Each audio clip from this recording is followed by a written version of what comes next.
ये क्यों कह रहे हैं, बराबर अपील क्यों कह रहे हैं कि आप नियमों का पालन कीजिए। अब हम आपको बता रहे हैं, तीसरी लहर बच्चों के लिए खतरनाक है। ध्यान से सुनिए, ध्यान से पढ़िए। बच्चों में कोरोना के चौंकाने वाले लक्षण मिलने लगे हैं। 10 साल के बच्चों में गैस्ट्रोएंटेराइटिस के लक्षण मिले हैं, जो चिंता का सबब है। बच्चों में त्वचा रोग भी संक्रमण का एक कारण हो सकता है।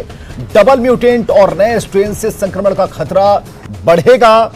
तीसरी लहर बच्चों के लिए खतरनाक है। तो क्यों खतरनाक है, इसके कई कारक हैं, कई कारण हैं और इसके बारे में हम आपको बता रहे हैं। हालांकि मारक कारण क्या है यह भी हम आपको बताएंगे कि कैसे इससे बचा जा सकता है, इस पर बहस करेंगे। तो खतरनाक है तीसरी लहर, यह जानकारी कुछ पट्टियों के द्वारा हम आपको बता रहे हैं। मोटे अक्षरों में ये बातें हमने लिखकर आपको सचेत किया है, जागरूक किया है, खबरदार किया है कि देखिए कितना खतरनाक साबित हो सकता है। हमारे साथ डॉक्टर श्रवण कुमार हैं, चाइल्ड स्पेशलिस्ट हैं। Doctor Rana N K. सिंह है, फिजिशियन पीएमसीएच से, और प्रोफेसर नवल किशोर चौधरी हैं, अर्थशास्त्री हैं। तो इस शास्त्र को भी इस दौर में समझना बेहद जरूरी है कि हमारा मद जो खर्चों का सरकारी मद है, वो अभी तक रक्षा पर क्यों टिका है, स्वास्थ्य पर क्यों नहीं आता। तो सबका स्वागत है समय निकालकर हम तक पहुंचने के लिए। और सबसे पहले डॉक्टर श्रवण कुमार से जानना चाहेंगे। श्रवण कुमार जी, चिंता तो बढ़ रही है। पहले फेज को देखा, दूसरे फेज को देखा, दोनों में 2.5 से 3 महीने का अंतर था। अब तीसरे फेज और दूसरे फेज के बीच में एक बड़ी आबादी संक्रमित है, उन्हें ठीक करना है। और जो नया एक बहरूपिया रूप लेकर कोरोना हमारे सामने है, उससे भी लड़ने की चुनौती है। लेकिन लड़ेंगे कैसे, सवाल यही है। क्या गाइडलाइंस है बच्चों के लिए, क्या कुछ खास होगा, कैसे उनके पेरेंट्स को हम समझा पाएंगे, और हम चाहते हैं कि आप समझाएं आज। जी, मैं कहूंगा कि जैसे सबसे बड़ी बात है कि यह थर्ड वेव जो हम लोग कहते हैं, यह थर्ड वेव हम लोग को, पहला वेव था जो एडल्ट, जो सीनियर सिटीजन को प्रभावित किया, दूसरा वेव एडल्ट हम लोग को प्रभावित किया, और तीसरा वेव हम लोग को बच्चों को प्रभावित करेगा। और यह प्रभाव इतना खराब होगा जो देखने लायक होगा। इसके लिए कारण यह है कि जैसे जैसे हम लोग कोरोना से लड़ते हैं, वायरस भी और मजबूत होते जाता है और वह अपना रूप बदलते जाता है। और इसके लिए जैसे होता है second mutation, third mutation, mutate करके वह और स्ट्रांग होते जाता है। तो यह अभी जैसे है कि अभी आज ही खबर आई है कि ये सिंगापुर में थर्ड वेव पूरी तरह से आ गया है। अब बच्चे पूरी तरह से इससे प्रभावित हो रहे हैं।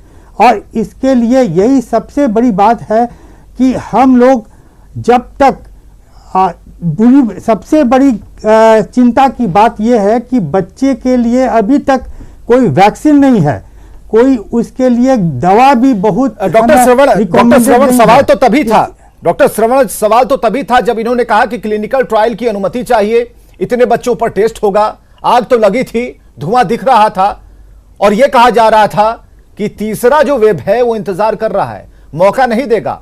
ये जो एक गैप है, जिस गैप को हमने पहले और दूसरे फेज में देखा, क्या ये इससे कम हमें मिलने वाला है?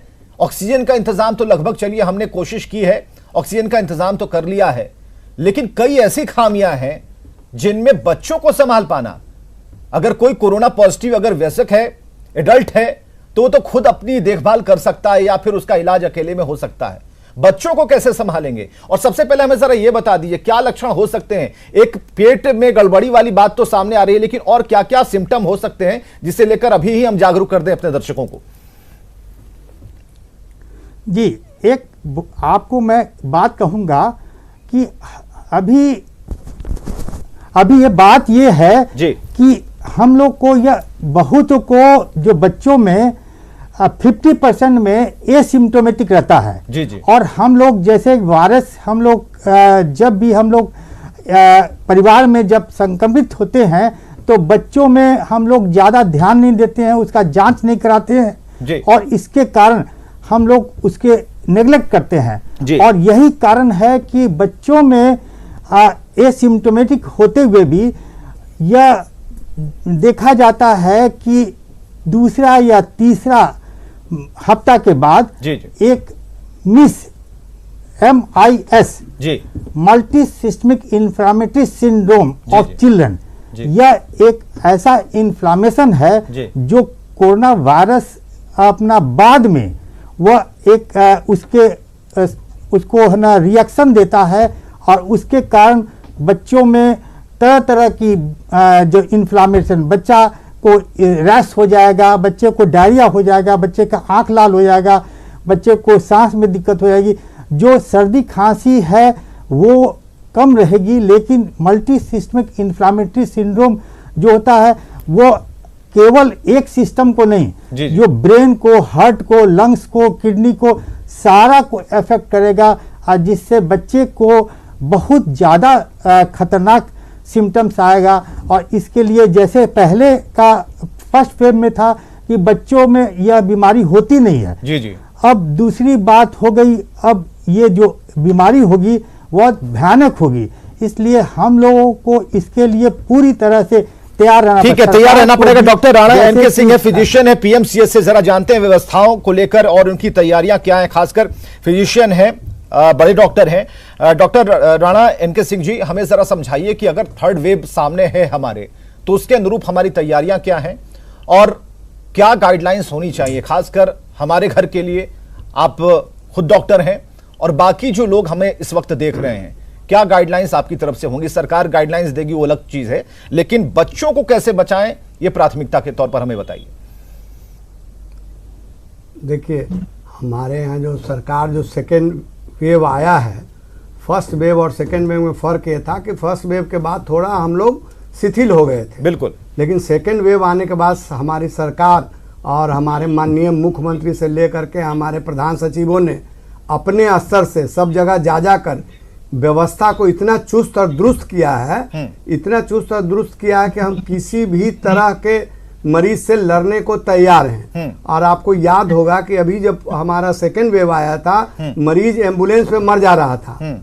उसका कारण ये था कि सडनली कोई चीज, जैसे कि हम रातों रात बैठे हुए हैं और भूकंप आ जाए, तो हम उसके लिए तैयार नहीं हैं, और भूकंप आ जाए तो बहुत परेशानी होती है, या बाढ़ आ गया रातों रात। उसी तरह जो सेकेंड वेव आया उस तरह आया, और फर्स्ट वेव के बाद हम लोग इमेजिन नहीं किए थे इस तरह का भी आ सकता है, ना एक्सपेक्टेशन था। सेकेंड वेव में इस बात की जानकारी मिल गई है कि थर्ड वेव में जो है आने वाला है, और सेकेंड वेव में ही इतना चुस्त और दुरुस्त कर दिया गया है कि यदि 100 मरीज आएगा तो हम 200 का व्यवस्था रखें। बच्चों का इलाज कैसे? चलिए, पीएमसीएच की तरफ से आप पीएमसीएच प्रशासन प्रबंधन जो सोच पा रहा है कि आपकी तैयारियां मुकम्मल हैं, लेकिन कितने हॉस्पिटल्स हैं, क्या हमारी व्यवस्थाएं, हॉस्पिटल्स कितने हैं? क्योंकि देखिए, बच्चे ही नहीं आएंगे, बच्चे के साथ बच्चे की मां भी आएंगी, उनके पिता भी आएंगे, उसके लिए आपको इंतजाम रखना होगा।